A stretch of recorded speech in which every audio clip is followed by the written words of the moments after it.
मराठ्यांना हैदराबाद गॅझेटियरनुसार आरक्षण देण्याबाबतच्या सरकारच्या जीआरला मुंबई हायकोर्टात आव्हान देण्यात आलेलं होतं। याबाबतच्या निर्णयाविरोधात हायकोर्टात जीआरला विरोध करणारी जनहित याचिका दाखल करण्यात आलेली होती। वकील विनीत धोत्रे यांनी ही याचिका दाखल केली होती।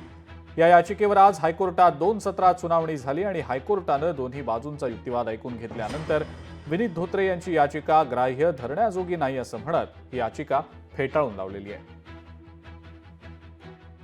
त्यांनी स्पष्ट केलं की कुंडीचे दाखले देण्यासाठी हा जीआर आहे आणि यांनी जास्तीत जास्त ओबीसी बाधित होतील, त्यामुळे एससी आणि एसटी बांधवांना याच्यातनं कोणत्याही प्रकारचं नुकसान नाही आहे। त्यावर कोर्टाने असं मत केलं की याच संदर्भामध्ये या कोर्टामध्ये वेगळ्या रिट पिटिशन ऑलरेडी दाखल आहेत, त्याच्यावर लवकरात लवकर सुनावणी होणार आहे।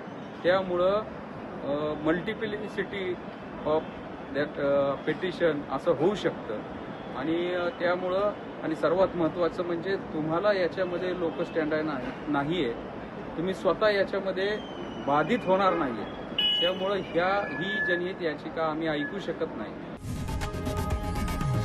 लोकशाही मराठी ऐका, पहा, जागरूक रहा।